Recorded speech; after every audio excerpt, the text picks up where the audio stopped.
नमस्कार साथियों, स्वागत है आप सभी का आपके अपने YouTube channel bound to education में। मैं आप सभी का स्वागत करता हूं आज के इस वीडियो में, जो कि है भारत के यवन राज्य। अर्थात कि भारत में जो विदेशी आक्रमणकारी हुए, उन विदेशी आक्रमणकारियों का क्रम क्या था, उन सब के बारे में हम लोग आज डिटेल में चर्चा करेंगे। भारत में जो यवन राज्य का उत्थान होता है वो मौर्योत्तर काल में होता है, अर्थात कि मौर्य साम्राज्य के बाद के काल में होता है। इससे पहले हम लोगों ने पढ़ा था कि जिस प्रकार मौर्य साम्राज्य कमज़ोर होता गया, मौर्य साम्राज्य में शुंग वंश का स्थापना हुआ, उसके बाद कनु वंश का स्थापना हुआ, फिर दक्षिण में सातवाहन वंश का स्थापना हुआ, और उसके बाद के जो शासन हुए वो विदेशी आक्रमणकारियों के द्वारा शासन हुआ। हम लोग जानते हैं कि जिस प्रकार मौर्य साम्राज्य कमज़ोर होता गया, मौर्य साम्राज्य के जितने भी प्रांत थे वो एक दूसरे से अलग होते चले गए, और जब वे प्रांत एक साम्राज्य से बट जाते हैं तो बहुत सारे आक्रमणकारी उस पर आक्रमण करना प्रारंभ कर देते हैं। इसी प्रकार जब मौर्य साम्राज्य का पतन हुआ और वो अलग अलग वंशों में बंट गए, तो उसमें अलग अलग आक्रमणकारी भारत पे आक्रमण करना प्रारंभ किया।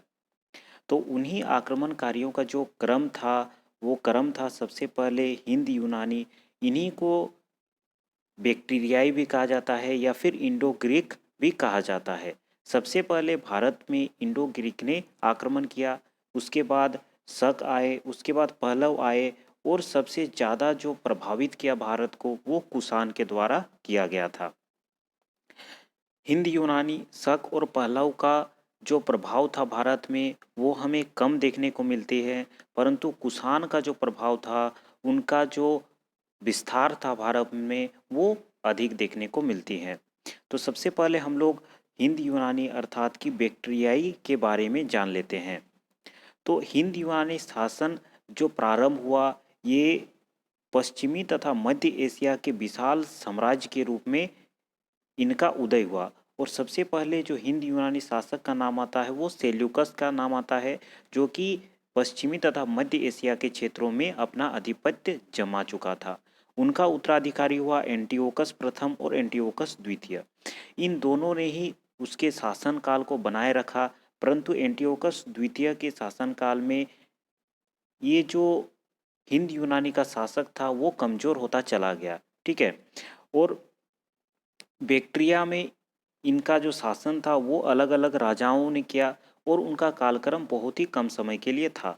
तो इनमें से प्रमुख राजा का नाम जो था वो है डियोडोटस द्वितीय, यूथिडेमस, डेमेट्रियस, मिनांडर, यूक्रेटाइटस, एंटी अल्किडस और हर्मिक्स। इन राजाओं का नाम आप एक बार पढ़ ले। अगर किसी तरह का प्रश्न आता है कि बैक्टीरियाई शासक कौन कौन थे, उनमें से आपको चार ऑप्शन दे दिए जाएंगे, या फिर पूछ लेंगे कि इनमें से कौन सा शासक बैक्टीरियाई शासक से संबंधित नहीं थे, हिंद यूनानी नहीं था, तो उसके लिए आपको जानना जरूरी होता है।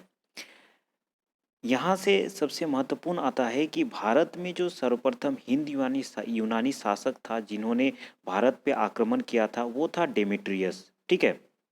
इसके बारे में मैंने पिछली कक्षा में भी आपसे चर्चा किया था कि डेमेट्रियस वो पहला शासक था हिंद यूनानी जो कि भारत पे आक्रमण किया था।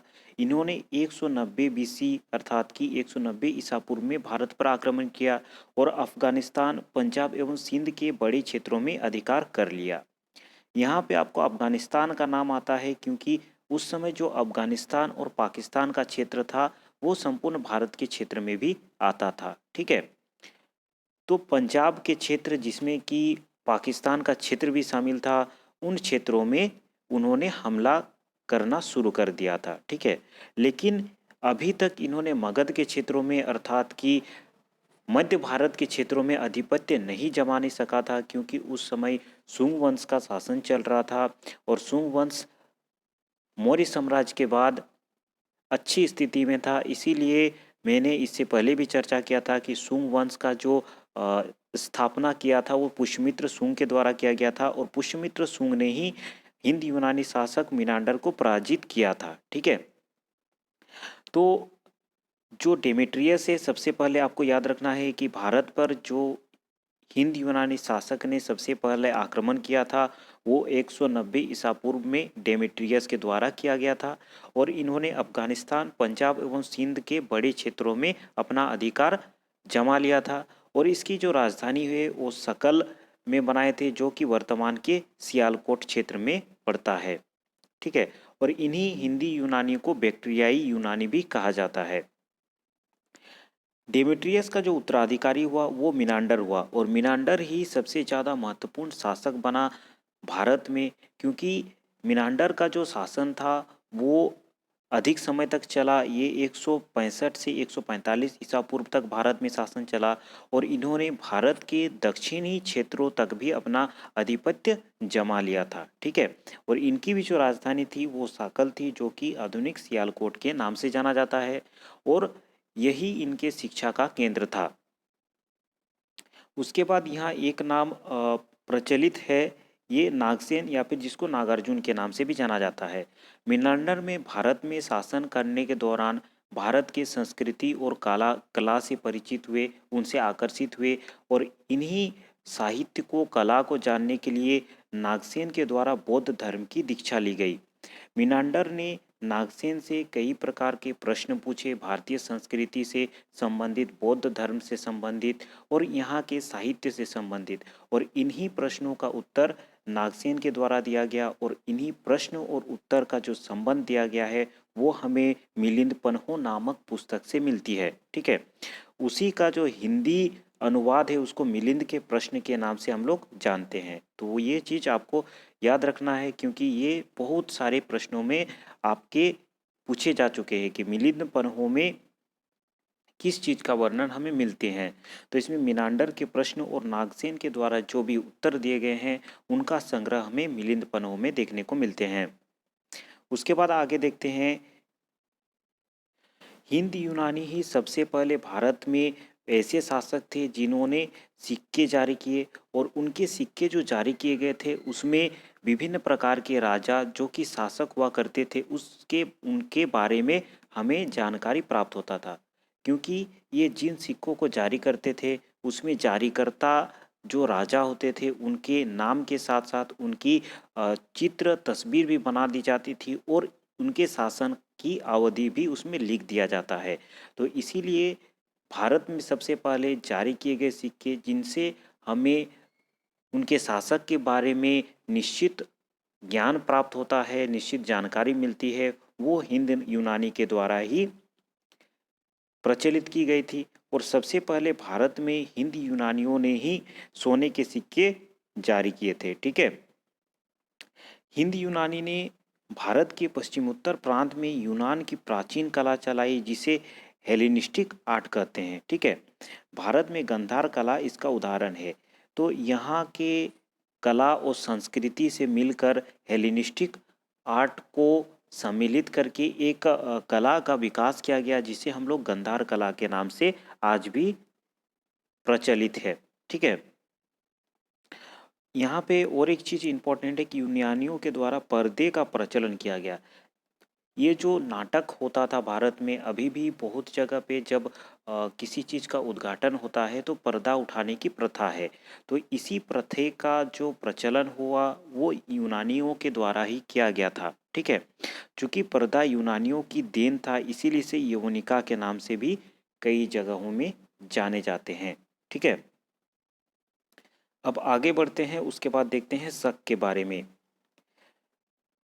शकों का आगमन जो हुआ ये भारत में मध्य एशिया के क्षेत्रों से हुआ।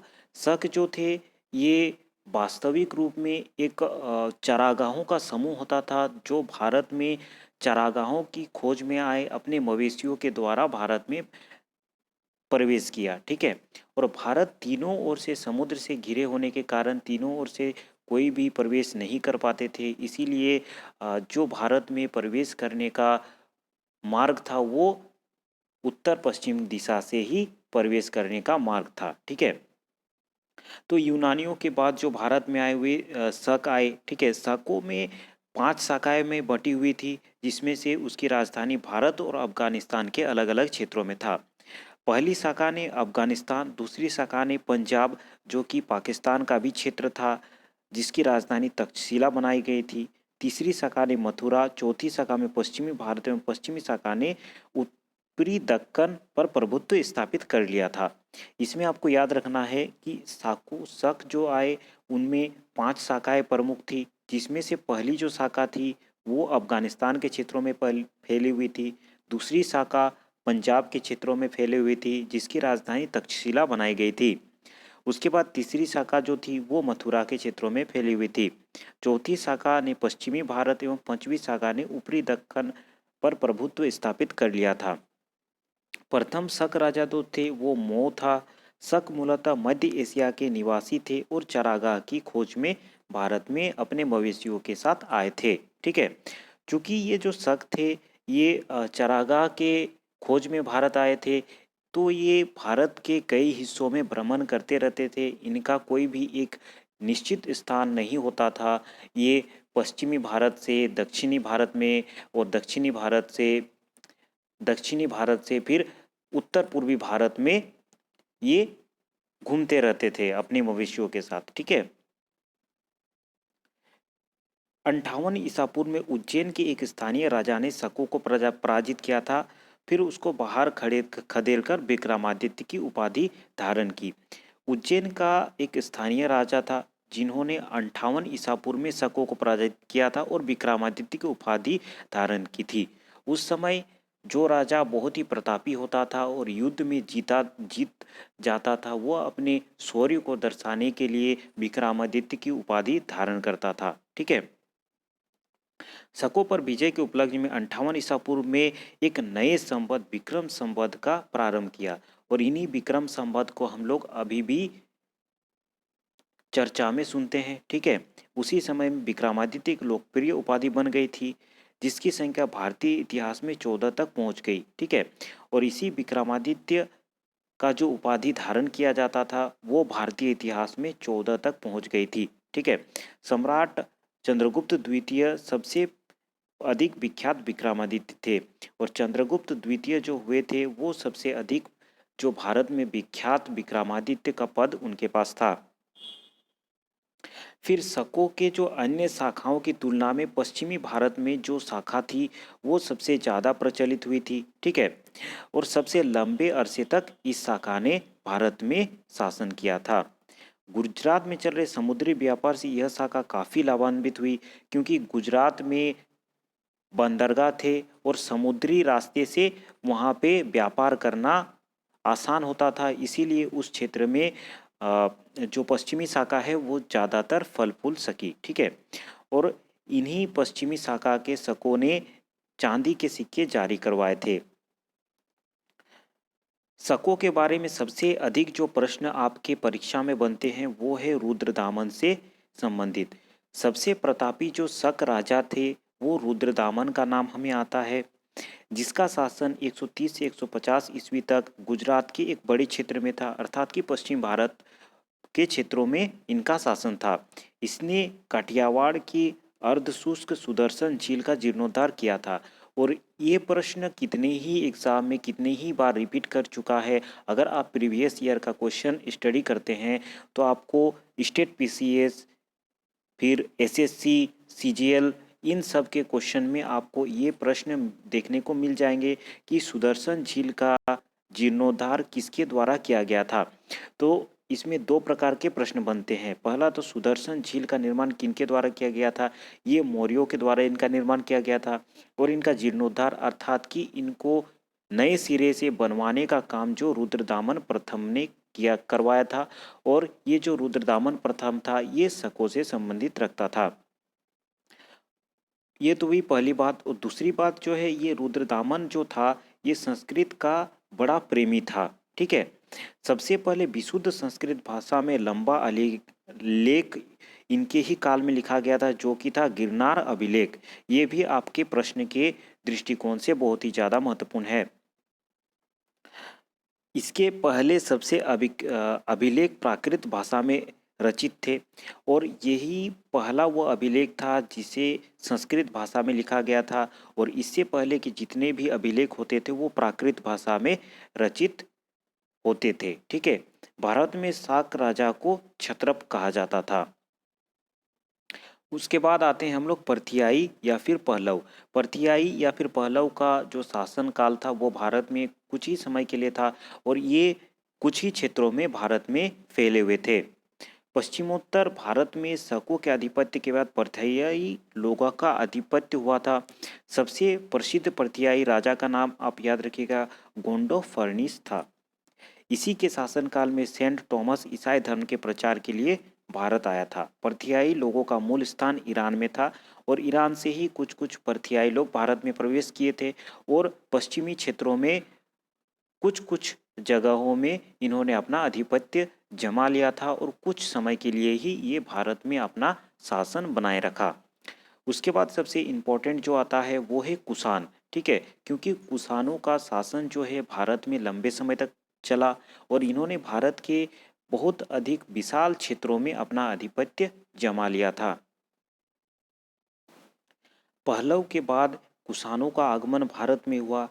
कुषाणों को ही युची या फिर तोखर के नाम से भी जाना जाता है। युची नामक कबीला, ये जो कबीला था युची नामक, ये 5 कुलों में बांटा हुआ था। उन्हीं में से एक थे कुषाण। ठीक है, कुषाण वंश का जो शासक था इनका नाम याद रखिएगा, ये था फडबिसेस।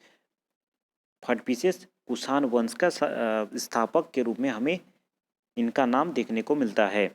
सबसे प्रतापी जो कुषाण राजा था वो था कनिष्क। ठीक है, और इन्होंने अपनी राजधानी को पुरुषपुर या फिर पेशावर में स्थापित किया। कुषाणों की द्वितीय जो राजधानी थी वो मथुरा थी। कनिष्क ने 78 ईस्वी में गद्दी पर बैठने के बाद शक एक संवत चलाया जिसका नाम था शक संवत, और इसी शक संवत का प्रयोग अभी भारत सरकार के द्वारा किया जाता है। ठीक है, कुषाणों के समय ही चौथे बौद्ध संगति का स्थापना किया गया था जो कि कनिष्क के शासन काल में ही किया गया था और कुंडलवन कश्मीर में इसकी चौथी बौद्ध संगति की गई थी। इसकी अध्यक्षता वसुमित्र के द्वारा की गई थी और कनिष्क जो था ये बौद्ध धर्म के महायान संप्रदाय का अनुयायी हुआ करता था। चीनी जनरल पेन चोवा ने कनिष्क को हराया था। ये चीज़ एक इम्पॉर्टेंट है कि चीनी जनरल एक थे पेन चोवा, उन्होंने कनिष्क को उस समय हराया था।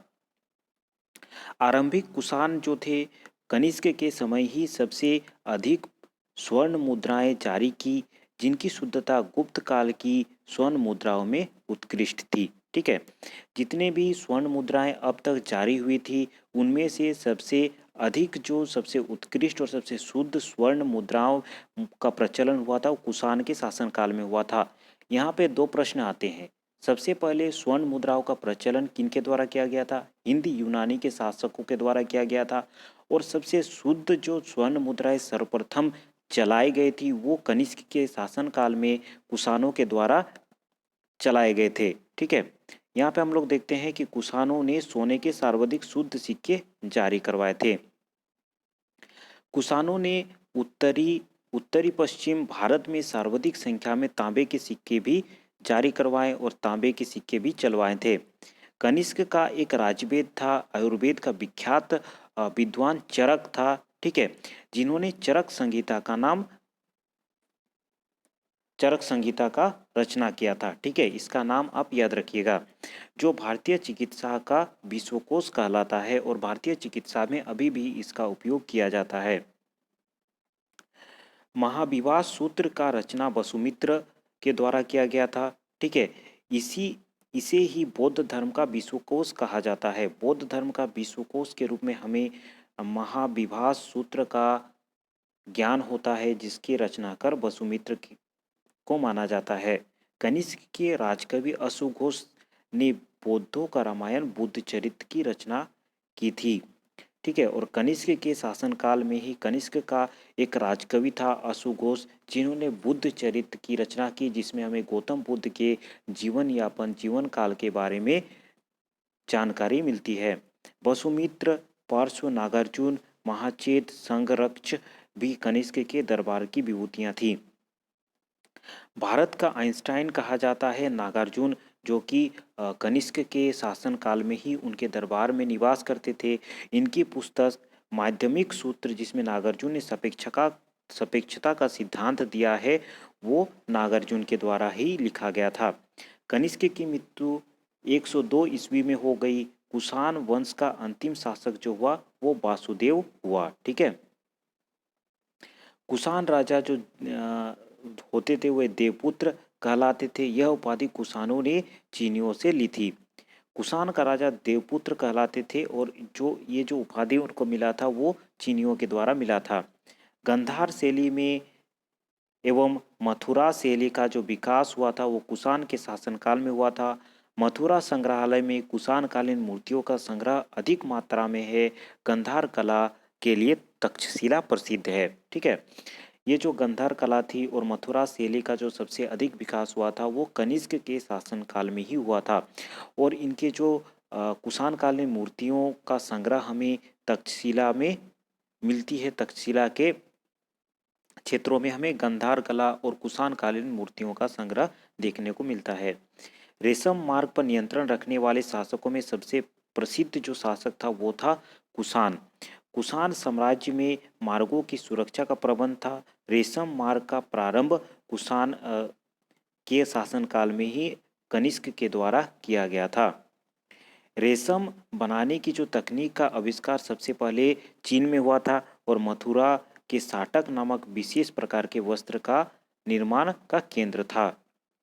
कुषाण काल में सबसे अधिक विकास वास्तुकला के क्षेत्र में हुआ और इसी काल में बुद्ध की बड़ी प्रतिमा का निर्माण भी हुआ था। ठीक है। तो इतने सारे हम लोग आज जाने जो कि भारत में यवन राज्य के बारे में हम लोगों ने पढ़ा। ठीक है। धन्यवाद। अगले वीडियो में हम लोग फिर मिलेंगे।